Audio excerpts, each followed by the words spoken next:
আমার জন্ম ১৯০০ সালের ১লা নভেম্বর বৃহত্তর খুলনা জেলাতে। এই জেলার বাইরে আমি কখনো কোথাও যাইনি। রাজধানী ঢাকার নাম অনেক শুনেছি, কিন্তু যাওয়ার সৌভাগ্য হয়নি আজও। খালিশপুরের ভারী মিল কারখানা এলাকা, এখানেই কেটে যাচ্ছে আমার জীবন। এখানে একের পর এক পাটের মিল কারখানা। এরই একটা হলো প্লাটিনাম জুট মিল, যার পাশেই আমাদের ছোট্ট ভাড়ার বাসা। আমার জন্ম খুলনাতে হলেও এখানে নয়, ভৈরব নদীর উপার আমার দাদাবাড়িতে। আর আমার নানা বাড়ি কয়রা উপজেলায়, যেখানে আমি কোনোদিন যাইনি। কেন যাইনি আজও জানি না। আমাদের বাসার অদূরেই ভৈরব নদী, যার ওপারে গ্রাম, আর নদীর এই পাশটা হলো শহর। তবে মূল শহর নয় মোটেই। মূল শহর হলো বয়রা, গল্লামারি, সোনাডাঙ্গা এলাকা। ওখানে থাকার মতো সামর্থ্য আমাদের নেই। আমার বাবা সামান্য চাকুরিজীবী। ঢাকাতে একটা ব্লেড কোম্পানিতে কষ্টের সাথে চাকরি করে। আমাদের গ্রাম থেকে এই শহর এলাকায় এনে রেখেছে শুধুমাত্র পড়ালেখা করানোর জন্য। এখানে ৩ রুমের একটা বাসায় আমি, আম্মু আর ছোট ভাই নীরব থাকি। বাবা ২ মাসে একবার ছুটিতে আসে। এভাবেই চলছে জীবন। বর্তমানে আমার পড়ার খুব চাপ যাচ্ছে, সামনে বার্ষিক পরীক্ষা। আম্মু পড়ার জন্য অনেক বকাঝকা করে, আমি ঠিকমতো পড়তে বসি না বলে। তবে আমি স্টুডেন্ট ভালো। বিগত সব ক্লাসেই আমার ফলাফল আশানুরূপ। এর থেকে যেন বিচ্যুত হয়ে না যাই, এজন্যই আম্মু শাসন করে বেশি। কিন্তু আমি বন্ধুদের সাথে না মিশে থাকতেই পারি না। এখানে যারা মিলে চাকরি করে, তাদের থাকার জন্য বড় কলোনি আছে। সেখানেরই ছেলেমেয়েরা বিকেলে মাঠে খেলে, আমিও যাই। আমার অনেক বন্ধু আছে। বন্ধুদের সাথে মাঝে মাঝেই আবার ভৈরব নদী তীরের একটি এলাকা চরের হাট যাই। ওখানে যেতে খুব ভালো লাগে আমার। কি সুন্দর নির্মল নদীর পাড়ের সবুজ ঘাস আর নারিকেল গাছের সারি। আমার সবচেয়ে কাছের বন্ধু নাদিম। ওর সাথেই চরের হাট বেশি যাওয়া হয়। হঠাৎ করেই নদীতে দেখতে পাওয়া যায় বড় সাইজের লঞ্চ যাচ্ছে। অবাক হয়ে তাকিয়ে দেখি ২ বন্ধু। আর আমরা সব বন্ধুরা মিলে ট্রলারে করে নদীর ওপারেও গেছি কয়েকবার। শুনেছি ওপারে নাকি সেই পাড়া আছে। স্কুলের 10-এর বড় ভাইয়েরা বলাবলি করে। এসব নিষিদ্ধ কথা শুনলে আমার প্রচণ্ড কৌতূহল হয়। নাদিম, ফজলু, মিশু, সলিল সবার সাথেই এসব বিষয়ে কথা হয়, বিশেষ করে আমরা ৫ জন যখন একসাথে হই। শরতের এক ঝলমলে দুপুর। স্কুল শেষ করে বাসায় ফিরেছি মাত্র। গোসল করে খাবো, প্রচণ্ড ক্ষুধা লেগেছে। রান্নাঘরে গিয়ে দেখি আম্মু গরুর মাংস রান্না করছে। জিভে জল চলে এলো। আমাদের বাসায় গরুর মাংস রান্না হয় কালেভদ্রে। এজন্য এই দিনটা আমার জন্য আনন্দের, যা অনেক দিন পর পর আসে। তাড়াতাড়ি স্কুল ড্রেস ছেড়ে বাথরুমে ঢুকলাম। ঢোকার আগে দেখলাম আম্মুর রুমের ফ্লোরে ছোট ভাইটা চিত হয়ে হা করে ঘুমাচ্ছে। মগ থেকে গায়ে সামান্য পানি নিয়ে সাবান ডলতে ডলতে ট্যাপ ছাড়তে গিয়ে দেখি বালতিতে কিছু ভেজা কাপড়। আম্মু ভিজিয়ে রেখেছে, গোসলের সময় ধুবে হয়তো। ভাবলাম আমিই কেচে দেই, আম্মুর আর কষ্ট করতে হবে না। সব ফ্লোরে ঢেলে দিয়ে একটা একটা করে কাচতে লাগলাম। আরে এটা কি? একটা ছোট সেই কাপড়। আম্মু এটা পরে জানা ছিল না। আমি এতদিন ভাবতাম এগুলো শুধু এখনকার মডার্ন মেয়েরা পরে। খুব সুন্দর বেগুনি রঙের বিড়াল ছাপওয়ালা ছিল সেটি। হাতে নিয়ে কেমন যেন শরীরের মধ্যে একটা শিরশির অনুভূতি হলো। হাত দিয়ে নেড়েচেড়ে ঘুরিয়ে ফিরিয়ে সেটা দেখলাম। সামনের ভিতরের পাশটায় কেমন যেন ছাপ পড়ে আছে, ওখানে ডলা দিতেই আঠালো হয়ে গেল। আমি খুবই অবাক হলাম। সব ধোয়া শেষ করে গোসল করে এসে খেতে বসেছি। আম্মু তখন গোসলে ঢুকল। বালতিতে কেচে রাখা কাপড় দেখেই আমাকে রাগান্বিত স্বরে চিৎকার করে বলল, আমার কাপড় তোকে কে ধুতে বলছে? বুঝলাম আম্মু বেশ রেগে গেছে। আমি বললাম, বালতি আজর না হলে গোসল করব কিভাবে, তাই ধুয়েছি। এত রাগ করছো কেন? আম্মু আর একটা কথাও বলল না। আমি খাওয়া শেষ করে এতটুকু না জিরিয়ে ক্রিকেট ব্যাট নিয়ে প্লাটিনাম মাঠের দিকে গেলাম। 2:30 বাজে, মাঠে অনেক রোদ, এখনো কেউ আসেনি। ছায়ে বসে অপেক্ষা করতে লাগলাম। আধ ঘন্টার মধ্যেই নাদিম এসে হাজির। ও জানে আমি প্রায় আগে মাঠে আসি। দুজনে বসে নিষিদ্ধ আলাপে মজলাম। নাদিম বলল, কিরে, যাবি নাকি একদিন ওই পাড়াতে? আমি ফিক করে হেসে দিয়ে বললাম, তোর ইচ্ছা হয় যা। সাইজ দেখে লাথি মেরে খেদাবে তোকে। নাদিম আমাদের সব বন্ধুদের চেয়ে একটু ছোটখাটো বিধায় ওকে এসব বিদ্রূপ প্রায়শই সহ্য করতে হয়। তবে ও এতে রাগ করে না। ও বলল, সাইজ ডাজেন্ট ম্যাটার, পাড়াটাই আসল। এরই মধ্যে সলিল, ফজলুও চলে আসলো। এসে গল্পে যোগ দিল। তখন আমরা সবাই নতুন নতুন হাতের কাজ করা শিখেছি। সুন্দরী মেয়ে দেখলেই আলাদা একটা অনুভূতি হয় আমাদের সবারই।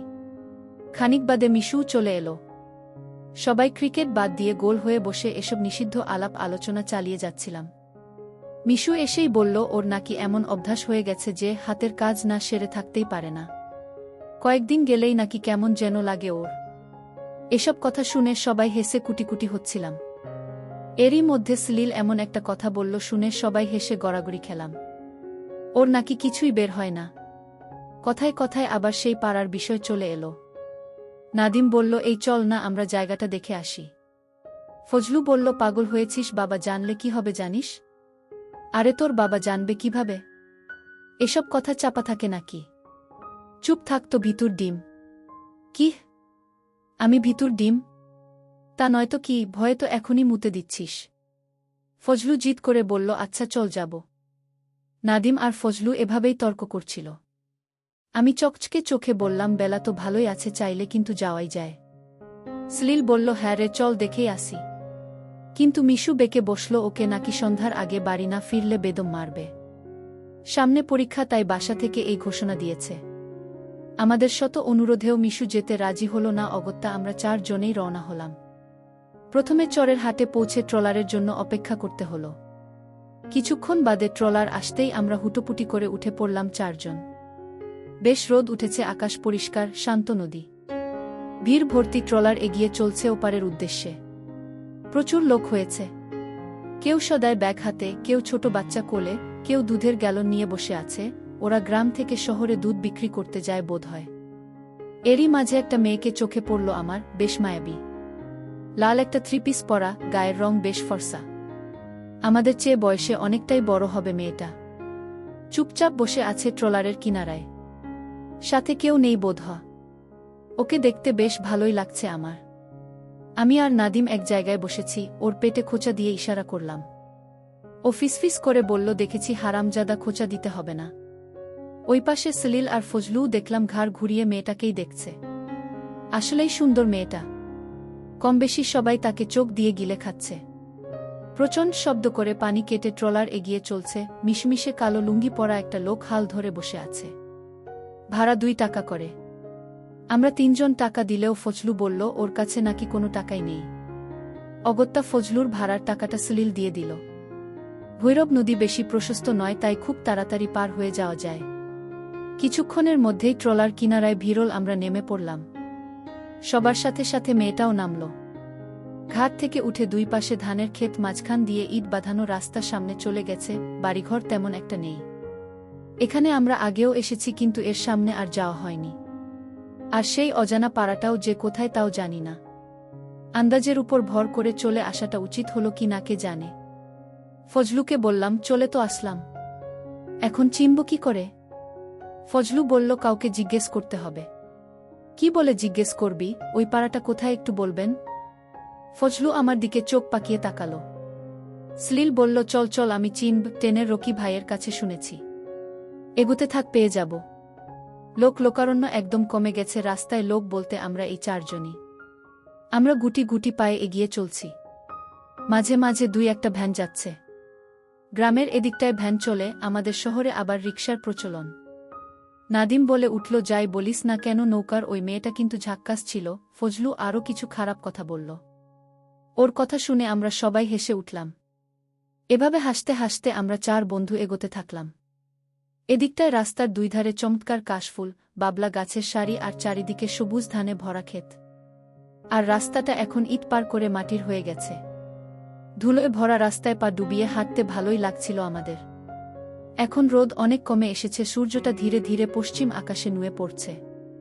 পরিবেশটা খুব চমৎকার লাগছিল, মুগ্ধ হয়ে উপভোগ করছিলাম আমরা। নিঃসন্দেহে এখানের জনজীবন আমাদের শহরের থেকে অনেক ভালো এবং আরামের। এই গ্রাম শস্যশ্যামলা প্রকৃতি আমাদের দেশের আসল রূপ। শহরের ভদ্র লোকেরা আসলে খোলস পরিবর্তন করে ঘুরে বেড়ায়। আমাদের গ্রামও এই অঞ্চলেই, তবে এদিকটায় নয়, অন্য পাশে। সেখানে খুব কম যাওয়া হয়েছে আমার। জীবনটা কেটে গেল প্লাটিনাম মিলের পাশেই। গ্রাম জায়গাটা কেন জানি না খুব কাছে টানে আমাকে। এজন্যই বোধহয় এত ভালো লাগছিল। আনুমানিক প্রায় 5 কিলোমিটার হাঁটার পর সলিল বলল এবার বামে যেতে হবে। বামে কিছু দূর যাওয়ার পরেই মেহেগনি গাছে ঘেরা একটা লম্বা টিনের ঘর চোখে পড়ল। সলিল বলল, এটাই।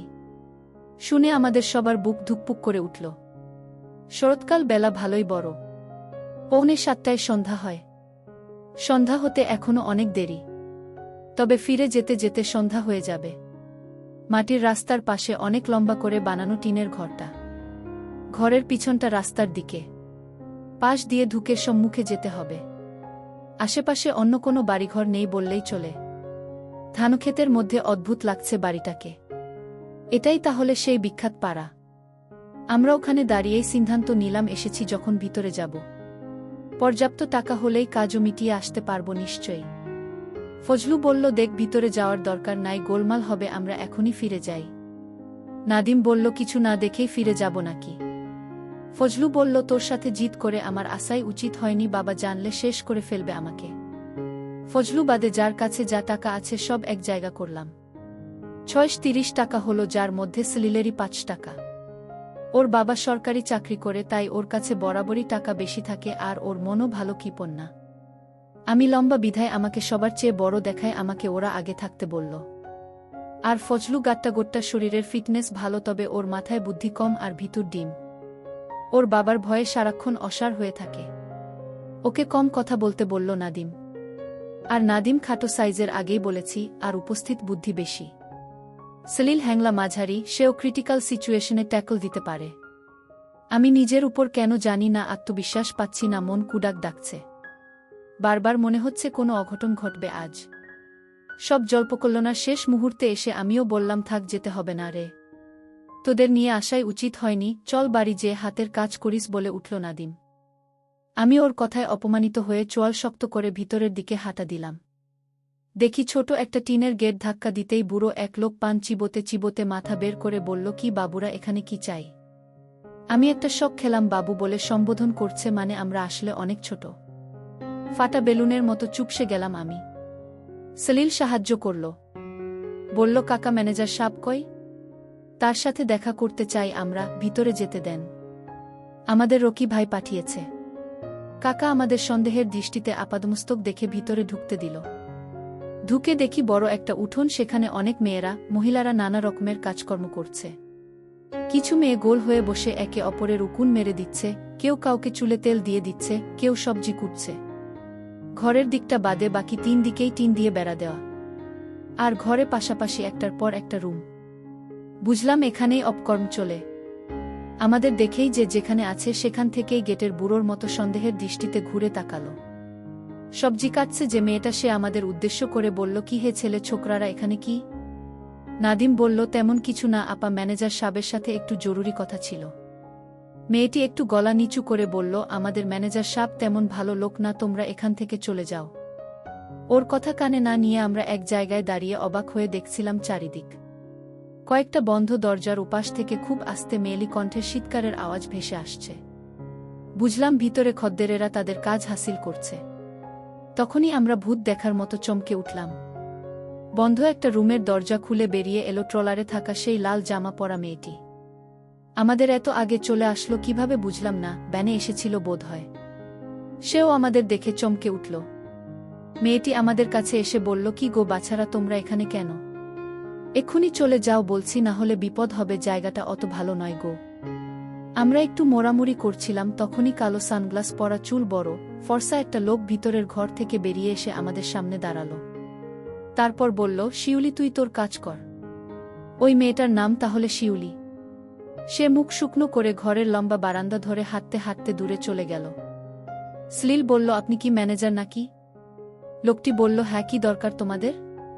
এখানে কিভাবে এসেছ? সলিল উত্তর করল, আমাদের রকি ভাই পাঠিয়েছে এখানে, আমরা সময় পার করতে চাই।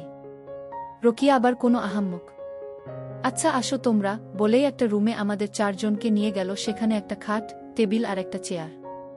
টেবিলে কিছু মেয়েলি সাজগোজের সরঞ্জাম। আমরা 4 জন খাটে বসলাম, আর লোকটা চেয়ার টেনে আমাদের মুখোমুখি বসল।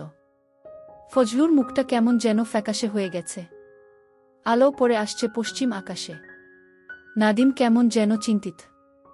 আর আমার মন কুডাক ডাকছে, বাড়ি ফেরার তাগিদ অনুভব করছি ভিতরে ভিতরে। লোকটা ডাইরেক্ট বলল, ভালো ভালো মেয়ে আছে আমার কাছে, তোমরা কিতা চাও? বলেই কাষ্ঠ হাসি হাসল।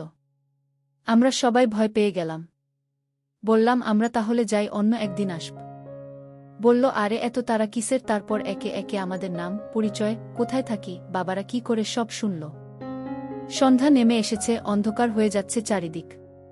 মাগরিবের আজানের সুর ভেসে আসছে দূর কোনো এক জায়গা হতে। এবার আমরা সত্যি সত্যি অনেক ভয় পেয়ে গেলাম। বাড়ি ফিরতে রাত হয়ে যাবে, নৌকা পাই কিনা তারও ঠিক নাই। আর এই লোকটার মতিগতি মোটেও ভালো ঠেকছে না। লোকটা বাতি জ্বেলে দিল রুমে, তখনই শিউলি মেয়েটা রুমের সামনে এসে বলল, কি গো বদি ভাই, এদের এখনো যাইতে দেও নাই? শিউলির মুখটাও কেমন যেন পুড়ে আছে, সেও কেন জানি চিন্তিত। বদি চড়া সুরে বলল, এদের যেতে দেব না রে, আটকে রেখে বাড়ি ফোন করতে হবে, মোটা অঙ্কের টাকা পাওয়া যাবে। শুনে আমরা চমকে উঠলাম। সবাই একসাথে বলে উঠলাম, কি বলছেন এসব? আমরা কি করেছি? বদি বলল, কিছু করিস নাই, তবে বদির আস্তানায় যেহেতু ঢুকছিস সেহেতু মাসুল তো দিতেই হবে। তোদের মতো বাছুরদের এখানে কি, ওগুলো বেশি বড় হয়ে গেছে নাকি? নাদিম আমার দিকে তাকালো, ও দৌড়ে পালানোর ইঙ্গিত দিচ্ছে, চোখ দেখেই বুঝলাম আমি। ফজলু ভয়ে সাদা হয়ে গেছে, সলিল ভ্রু কুচকে তাকিয়ে আছে। আমি নাদিমকে বাদ সাধলাম। আসলে শুধু দৌড় দিলেই হবে না, সেই টিনের গেটটা কি আটকানো নাকি খোলা কে জানে, পরে হিতে বিপরীত হবে। বদি আমাদের চোখাচুকি দেখে মনে হয় কিছু বুঝতে পেরেছে। রুম থেকে বের হয়ে খটাং করে দরজা আটকে ছিটকিনি টেনে দিয়ে বলল, 7 নাম্বার রুম থেকে তালা নিয়ে আয় তো শিউলি। পোলাগে আগে আটকাই, পরে বাড়ি ফোন করলে ভালো টাকা পাওয়া যাবে। এই 4 জনের বাড়ি থেকে অন্তত 4 লাখ নিব বলে হে হে করে হেসে উঠল বদি। তারপর তালা আটকে দিয়ে চাবি শিউলিকে দিয়ে বলল, চাবিটা রাখ, আর এই দরজা খোলার চেষ্টা করিস না যেন। আমরা বুঝলাম বদি শিউলিকে এভাবে বললেও সে তাকে বিশ্বাস করে, না হলে চাবি দিত না। বদি বলল, আর শোন, সব মেয়েগুলারে পরিষ্কার হয়ে রুমে থাকতে বল, বড় কাস্টমাররা আসতে শুরু করবে এখনই। আমি ফোনে টাকা ভরতে গেলাম, আসতে ঘণ্টাখানেক লাগবে। আমরা রুমের মধ্যে একে অপরের মুখ চাওয়াচাওয়ি করতে লাগলাম। হলুদ একটা টিমটিমে বাতি জ্বলছে, আর মাথার উপর বহু পুরনো একটা ফ্যান খটখট খটাং করে ঘুরে চলছে। আর বাইরের সব আলো ইতোমধ্যেই নিভিয়ে দিয়েছে, কোনো সারা শব্দ পাওয়া যাচ্ছে না। ফজলু প্রথম মুখ খুলল, হারামজাদারা, আমার কথা তো শুনলি না, এখন কি বিপদে ফেললি? বাবা আমাকে মেরেই ফেলবে। নাদিম বলল, এখান থেকে আগে বেঁচে তো ফের, তারপর না তোর বাবা তোকে মারবে। এত বিপদের মধ্যেও আমার কেমন যেন হাসি পেল। সলিল 2 হাত পিছনে দিয়ে ছোট ঘরের মধ্যেও পায়চারি শুরু করল। বলল, ঝগড়া করে কোনো লাভ নেই রে, এখান থেকে কিভাবে বের হওয়া যায় তাই চিন্তা কর। আমি বললাম, আচ্ছা, এই টিনের এই বেড়ার ওপাশেই তো রাস্তা। দমাদম কয়েকটা লাথি মেরে বেড়া খুলে ফেললে কেমন হয়? নাদিম বলল, কথা খারাপ বলিসনি, কিন্তু কাজটা অত সহজ না, করতে গেলে শব্দ হবে অনেক। সলিল বলল, আমরা 4টা ছেলে এই টিনের ঘর থেকেই যদি বেরোতে না পারি। ফজলু বলল, বদি আসার আগেই যা করার করতে হবে, না হলে মহাবিপদ। এসে বাড়ি ফোন করলে সব শেষ। শুনলি না, ও বলল ফোনে টাকা ভরতে গেছে। ফজলুর কথা শুনে অবাক হলাম, ও ঠিকই বলেছে। আরেকটা ব্যাপার হলো, শিউলি মেয়েটা কোনোভাবেই চায়নি আমরা এখানে আটকা পড়ি। ও বদি সম্পর্কে জানে, তাই আগেই বুঝতে পেরেছিল বদি আমাদের নিয়ে কোনো অঘটন ঘটাবে।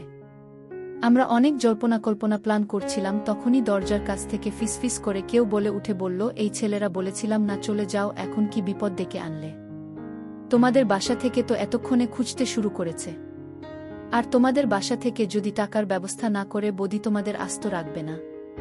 আমি বললাম, আপা, আপনার কাছে তো চাবি আছে, আপনি আমাদের ছেড়ে দিলে সারা জীবন কৃতজ্ঞ থাকতাম। শুধু খুলে দিন, আমরা পালিয়ে যাই। দরজার ওপাশ থেকে শিউলি বলল, উপায় নাই গো ভাই, আমারে মায়েরা ফেলাবে তাইলে। সলিল বলল, আমাদের ছাড়তে হবে না, শুধু দরজা খুলে আমাদের শক্ত লাঠি জাতীয় কিছু দিন। শিউলি বলল, দরজা খোলা যাবে না, গেলাম আমি। এবার নাদিম অনেক অনুনয় বিনয় করে বুঝাতে চেষ্টা করল যে আমরা লাঠি জাতীয় শক্ত কিছু পেলে এখান থেকে বেড়া ভেঙে বেরোতে পারব, তাহলে আপনার আর দোষ হবে না। এবার শিউলে থমকে গিয়ে কিছুক্ষণ চুপ থেকে বলল, আসছি, দাঁড়াও। এভাবে মিনিট 10 পর হঠাৎ তালা খোলার শব্দ পেলাম, কিন্তু খুব আস্তে সাবধানে খুলছে শিউলি। তারপর উকি মেরে 2টো চেলা কাঠ ধরিয়ে দিল, বুঝলাম এগুলো রান্না করার লাকড়ি। আমার তখন মন চাইল সজোরে দরজা ধাক্কা মেরে শিউলে ঠেলে ফেলে পালিয়ে যায়। ভাবতে যে দেরি, শিউলি আর সে সুযোগ দিল না, মুহূর্তেই দরজা আটকে দিয়ে বলল, রাতে এখানে চারিদিকে বদির পাহারাদাররা থাকে, এই এলাকাটাই ওর দখলে। বিকাল টাইমে তেমন কেউ এখানে থাকে না, সেই সময়ে তোমরা এসে জুটলে আর ডাইরেক্ট বদির হাতে এসে পড়লে। দারোয়ানের আগে অন্য কারো হাতে পড়লে তারা হয়তো এখানে ঢুকতেই দিত না, বিপদেও পড়তে না। যাই হোক, তোমরা এখান থেকে পালাতে পারবে না, বরং বিপদ বাড়বে। তবে মনে রেখো, তোমরা মানুষ 4 জন, একেবারেও কম শক্তি না তোমাদের। বদিকে যদি কোনোভাবে ঘায়েল করতে পারো তাহলে এখান থেকে বের হওয়ার চেষ্টা না করে 13 নাম্বার রুমে চলে এসো, ওখানে আমি থাকি। লোকজনের আগাগোনা টের পেয়ে শিউলি সটকে পড়ল, আমরা আবার একা হয়ে গেলাম। আমি বললাম, শোন, এই ঘরের পিছন পাশটা ভাঙলেই রাস্তা, কিন্তু ভাঙতে গেলে প্রচণ্ড শব্দ হবে, সবাই টের পেয়ে আমাদের ধরে ফেলবে। আর যদি ডান বামের বেড়া দুটো ভাঙি তাহলে এই ঘরেরই অন্য রুমে যাব। সেখানে যেয়ে খুব একটা লাভ হবে না, ওই রুমগুলো বাইরে থেকে ছিটকিনি আটকানো, তখন দেখলি না। আর যদি দরজার ছিটকিনি 4 মেরে ভাঙি বা বল প্রয়োগ করে খুলি তাহলে বের হতে পারবো ঠিকই, কিন্তু এরপরে টিনের সেই গেটে তালা দেওয়া এবং সার্বক্ষণিক লোক আছে। আর বদি সবাইকে নিশ্চয়ই সতর্ক করেই গেছে বাইরে। একদমে সব বলে সবার দিকে তাকালাম। নাদিম বলল, কি করব ভেবে পাচ্ছি না রে, বদির বাচ্চা এসে বাসায় ফোন করলে ভারী বিপদ হয়ে যাবে। সবাই আবার মুখ চাওয়াচাওয়ি করলাম। তারপর সলিল মুখ খুলল এবং একটা সত্যিকারের পরিকল্পনা সেট করল। একটা 1 টাকার কয়েন দরকার বলল সলিল। আমরা কেউই বুঝলাম না এই ঘোর বিপদের মুহূর্তে 1 টাকার কয়েন দিয়ে কি হবে। তারপর সবার কাছ থেকে নেয়া সেই টাকার মধ্যে থেকে 1 টাকার কয়েন বের করে সলিলের হাতে দিলাম আর বললাম, যা করার তাড়াতাড়ি করতে হবে, যে কোনো সময় বদি চলে আসবে। সলিল বলল, বাল্বটা খুলে ঠিক হোল্ডারের ভিতরে এই 1 টাকার কয়েনটা রেখে বাল্বটা লাগাতে হবে, পরে আর সুইচ অন করা যাবে না। বদি এসে তালা খুলে যখনই সুইচ অন করবে তখনই শর্ট সার্কিট হয়ে এই বাড়িটার সম্পূর্ণ কারেন্ট চলে যাবে। তখন অন্ধকারে আমাদের প্ল্যান অনুযায়ী যা করার করব। আমি লাইট বন্ধ করে চেয়ারের উপর দাঁড়িয়ে অন্ধকারে হাতুড়ে কয়েন সেট করে ঠিক সলিলের কথা মতো বাল্বটি লাগিয়ে দিলাম। লাইটটি আর জ্বালালাম না, ঘর পুরো অন্ধকার রইল। তারপর ও বলল, দরজার 2 পাল্লার পাশে 2 জনকে ঘাপটি মেরে থাকতে, বদি যখনই ঢুকবে তার উপর হামলা চালাতে হবে। তবে ও ঘর অন্ধকার দেখে সাবধানে ঘরে ঢুকতে পারে, তবে যত যাই হোক দমা যাবে না, ওর উপর চড়াও হয়ে মুখ চেপে ধরতে হবে, ও চিৎকার করলেই আমরা ধরা পড়ে যাব। ফজলু ভীত চোখে সব শুনছিল, এরই মধ্যে ও বলে উঠল, এবারও বদি একা আসবে, তোরা বুঝলি কিভাবে? সাথে যদি অন্য লোক থাকে?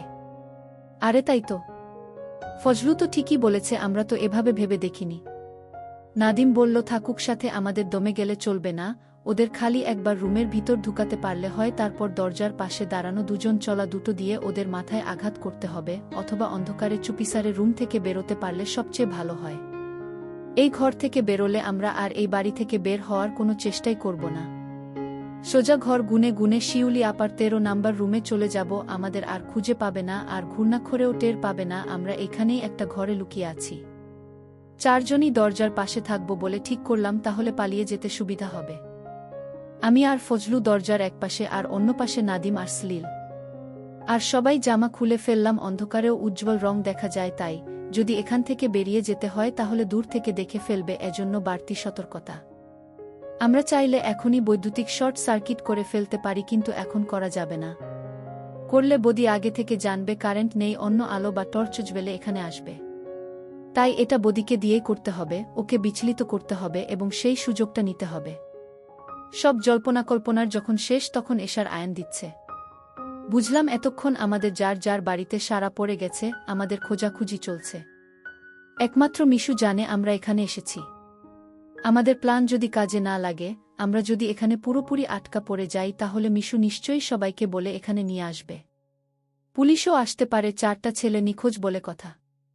এশার আয়ানের পরেও অপেক্ষা করেই যাচ্ছিলাম, কিন্তু বদি হারামজাদার আসার নাম নেই। 1 ঘন্টার কথা বলে কেন যে আসছে না বুঝতে পারলাম না। প্ল্যান করার সময় বেশ সতেজ ছিলাম, এখন আবার সবাই ভীত হয়ে পড়েছি বদি যদি না আসে। একটা জিনিস বুঝলাম যে এখানে লোকজন খুব বেশি নেই। বিকালে যে মেয়েগুলোকে কাজ করতে দেখালাম ওরাই, এছাড়া তেমন কেউ নেই, সারা শব্দ তেমন পাওয়া গেল না। তবে বাইরে পাহারাদার আছে মনে হচ্ছে। এমন একটা নিষিদ্ধ কর্ম চালায়, প্রতিরক্ষা ব্যবস্থা মজবুত ছাড়া তো হয় না। অপেক্ষা করতে করতে ধৈর্য হারিয়ে ফেলে একসময় মনে হলো 4 জন একসাথে টিনের দরজায় লাথি মেরে ভেঙে বেরিয়ে পড়ি। ঠিক তখনই বদি এলো, আর সাথে মনে হলো কেউ আছে। ফজলুর সেই কথাই ঠিক। আমরা যে যার পজিশনে সতর্ক অবস্থান নিলাম। সোজা হেঁটে আমাদের রুমের সামনে এসে বদি বলল, লাইট বন্ধ করছে কেন, ঘুমিয়ে পড়ল নাকি? শিউলির কাছ থেকে চাবি নিয়ে আয় তো নোশের। বুঝলাম সাথে লোকটার নাম নোশের। একটু বাদেই নোশের এলো খড়মড় শব্দ। খুলে গেল দরজা। আমাদের বুকের ভিতরটা ধিপুধিপ করছে। আর কেউ ঢুকছে না কেন একটু অবাক হলাম। বাইরের লাইট বেশ দূরে জ্বলছে, ঘরের ভেতর পরিষ্কার দেখা যাওয়ার কথা না, কিন্তু যদি দেখা যায় তাহলে কি বদি আমাদের প্ল্যান বুঝতে পেরে গেছে? তখনই বদি বলল, নৌশের যা রুমে ঢোক, লাইট জ্বালা, ডান পাশে দেখ সুইচ। নৌশের বলল, জি ওস্তাদ। আমরা ঘাপটি মেরে দুই পাশে দুইজন করে বসে আছি। কোনোভাবেই এই অন্ধকারে নৌশেরের দেখার কথা না, আর ও হয়তো জানেও না রুমে কে আছে, কয়জন আছে। নৌশের সুইচ চাপ দেওয়ার সাথে ভট করে একটা আওয়াজ হলো, আর সুইচবোর্ড থেকে আগুনের ফুলকি বেরোলো। সাথে সাথে দূর থেকে আসা একটু আধটু আলো কেটে গিয়ে ঘুটঘুটে অন্ধকার হয়ে গেল। সফল শর্ট সার্কিট। বুঝলাম সলিলের বুদ্ধি কাজে দিয়েছে। বদি বলল, কি করলি হারামজাদা? দেখেন তো ওস্তাদ। বদি ঘরে ঢুকলো না, বলল, ওরা কই? তোরা একটাও কথা বলিস না কেন? আমরা কোনো প্রকার শব্দ করলাম না। একটু পর অন্ধকার চোখে সয়ে গেল।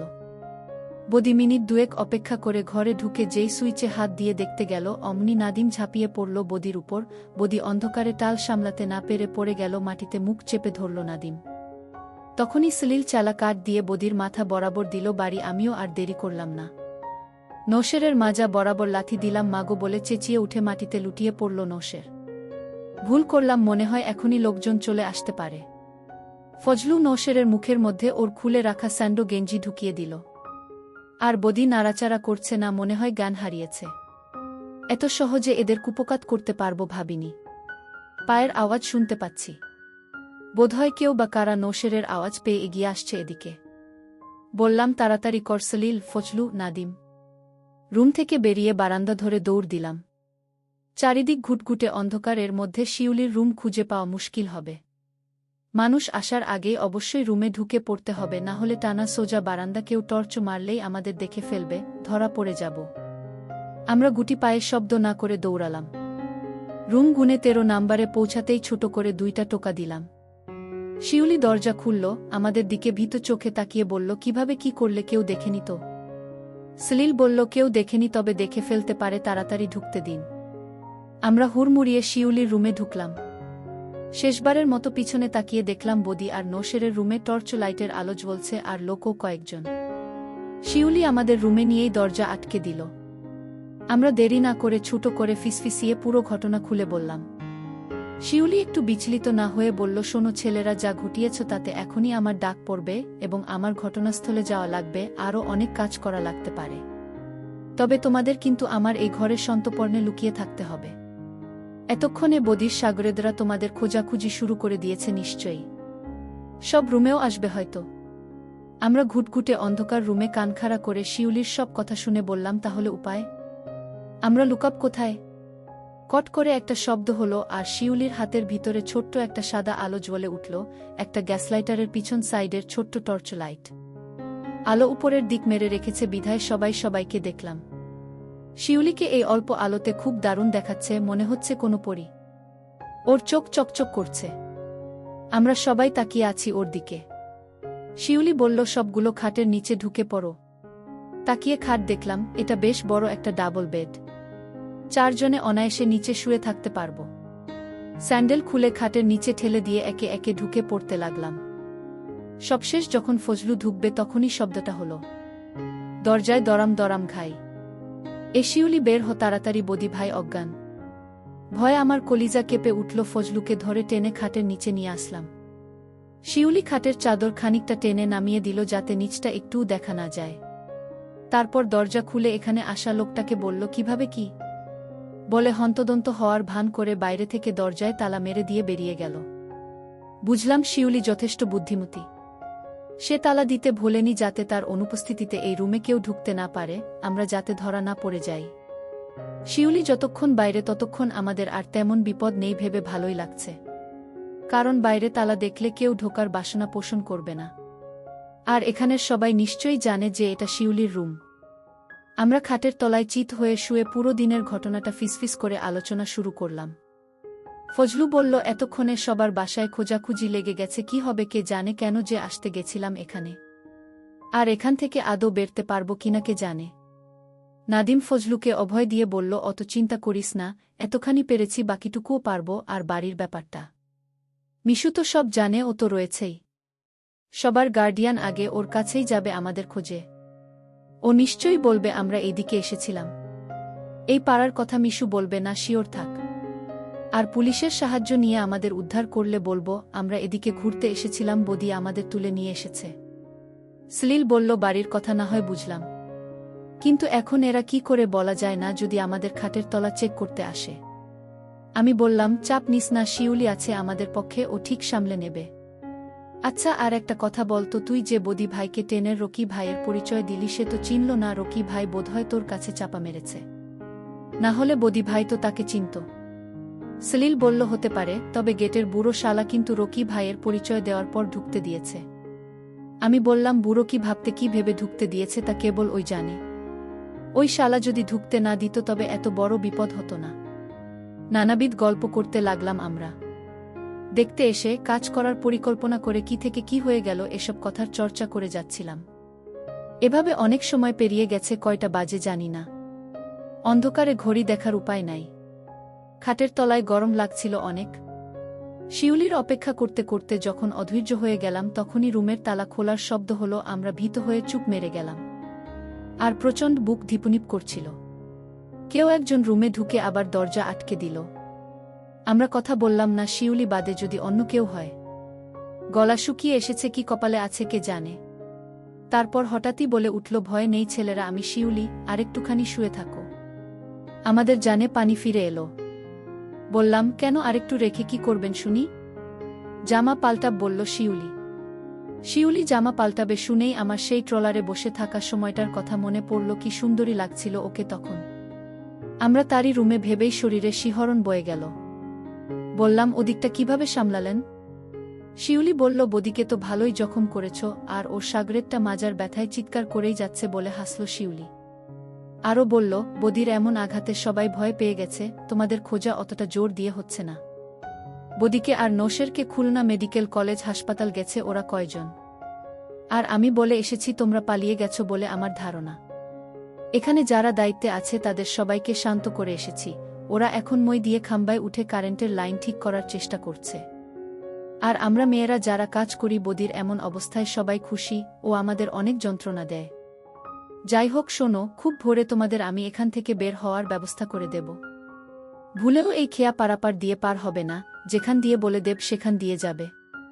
এখন খাটের তলা থেকে সবগুলা শব্দ না করে বের হয়ে এসো। বের হওয়া মাত্রই শিউলি তার ছোট্ট টর্চ জ্বালল। চারজনে একসাথে অবাক হয়ে গেলাম। শিউলি একটা গোলাপি শাড়ি পরেছে দেখে বোঝা যাচ্ছে মাত্র গোসল করে এসেছে। এত সুন্দর মেয়েলি একটা ঘ্রাণ বেরোচ্ছে ওর গা থেকে, সবাই ওর রূপে বিমোহিত হয়ে গেলাম। শিউলি বলল, নিশ্চয়ই খিদে পেয়েছে তোমাদের, বসো সবাই। আমরা ফ্লোরে বসে পড়লাম আর টের পেলাম আসলেই খিদেতে সবার পেট চো চো করছে। শিউলি 4টা স্টিলের থালা দিল আমাদের সামনে। তারপর একটা বড় গামলা থেকে গরম খিচুড়ি বেড়ে দিল। আর বলল, কারেন্ট লাইনটা ঠিক করে ফেললে ভালো হতো, যা গরম লাগছে, আলো নেই। আমরা অবাক হয়ে গপাক খিচুড়ি খেতে থাকলাম। গরম গরম সবজি খিচুড়ি কি যে ভালো লাগলো। সবার জন্য রান্না খাবার থেকে শিউলি আমাদের জন্য তুলে এনেছে। এরই মধ্যে শিউলি ছোট করে তার জীবনের গল্পটা শুনিয়ে দিল। ও নাকি শহরেই থাকে, বিলেল কলেজে অনার্স 3rd ইয়ারে পড়ে। বাসা দৌলতপুরে, বাবা মারা যাওয়ার পর ওর ছোট ভাই আর মাকে নিয়ে অকুল পাথারে পড়েছে। তারপর শেষ অবধি জীবন বাঁচাতে এই মধুচক্রে পা বাড়াতে হয়েছে। সপ্তাহে 3 দিন এখানে কাজ করে টাকা নিয়ে চলে যায়, তাও বদি উপযুক্ত পারিশ্রমিক দেয় না। শিউলির গাল বেয়ে 2 ফোঁটা অশ্রু গড়িয়ে পড়ল। তখনই কারেন্ট আসলো, বাতি ফ্যান একসাথে চলে উঠল। অনেকক্ষণ পর সবাই সবার মুখ দেখলাম। শিউলিকে আসলেই স্বর্গের অপ্সরীর মতো লাগছে। তার আতিথেয়তা আমাদের মুগ্ধ করেছে। আমাদের এভাবে রক্ষা করল, আবার আমাদের খিদের কথা মনে রেখে খাবার খাওয়ালো, এসব ভুলার নয়। খাবার সরঞ্জাম শিউলি রুমের এক কোনায় গুছিয়ে রেখে বড় বাতি বন্ধ করে দিয়ে ড্রিম লাইট জ্বেলে দিল। তারপর সবাই খাটের উপর উঠে বসলাম। আমাদের সবার নাম শুনে পরিচিত হলো শিউলি। শা শা করে মাথার উপর ফ্যান চলছে। পেট পুরে খেয়ে দিয়ে বিছানায় হেলান দিয়ে শিউলির সাথে গল্প করতে ভালোই লাগছে। এখন গভীর রাত বাইরে, আর কারো কোনো আগাগোনার লেশমাত্র নেই। অন্যদিন হলে নিশ্চয়ই রাতেই বেশি সরগরম থাকত। শিউলি বলল আজ বদির এমন দুর্ঘটনার জন্য সবাই কাজ বন্ধ রেখেছে, আর সে ছাড়া খদ্দেররা ঝামেলা করতে পারে এটিও একটি কারণ। ফ্যানের শব্দ ছাড়া চারিদিকে আর কোনো শব্দ নেই, শুনসান। আমাদের এখন আর ভয় লাগছে না। নাদিম হারামজাদা শিউলির দিকে বারবার তাকাচ্ছে। এবার শিউলি বলে উঠল, তা ভাইয়েরা বলো দেখিনি এখানে তোমরা আসলে কেন? নৌকায় তোমাদের দেখলাম, তখন যদি জানতাম এখানে আসবে ওখান থেকেই ফিরিয়ে দিতাম। আমি বললাম আমাদের আসলে এই পাড়া দেখার একটা কৌতূহল ছিল, এর থেকে চলে আসলাম এই যা। শিউলি বলল, তা দেখে ফিরে গেলে না কেন বাপুরা? সলিল বলল, আসলে ভাবলাম টাকা দিলে যদি আমরাও পারি। শিউলি খাটের এক কোনায় হেলান দিয়ে তুই সম্বোধন করে বলল, তোদের নাক থেকে এখনো দুধের গন্ধ যায়নি, কাজ করতে চলে এলি? বলি তোদের এখনো বের হয়? বললাম বের হবে না কেন, আরও কত আগে থেকে হাত দিয়ে কাজ চালিয়েছি। শিউলি হাসি লুকিয়ে বলল, তাই নাকি? আমারও তো একটা ছোট ভাই আছে তোদেরই মতো, ক্লাস 8-এ পড়ে, ও তো এসব করে না। তোরা এত পাকলি কিভাবে? আমি বললাম ঠিকই শিখেছে, আপনি জানেন না, পারলে একদিন বাজিয়ে দেখেন, বুঝতে পারবেন। এসব আলাপ আমরা বহু করেছি, কিন্তু কোনো মেয়ের সাথে নয়। আমি শিউলিকে বললাম, আপনি আজ কারো সাথে শোনোনি? শিউলি বলল, আজ আর টাইম পেলাম কোথায়, তোরা যা অঘটন ঘটালি। তাই ভাবলাম কারো সাথে যেহেতু হয়নি তোদের সাথেই শুই, কিরে টাকা দিবি তো? বলেই শিউলি হাসল। সত্যি বলল নাকি ঠাট্টা করল কিছুই বুঝলাম না। তবু এসব শুনে আমার ভিতরে কারেন্ট খেলে গেল। বন্ধুরা, ভিডিওটি অনেক বড় হয়ে যাওয়ার কারণে বাকি অংশ অন্য ভিডিওতে দেওয়া হবে। সবাই সাথে থাকো।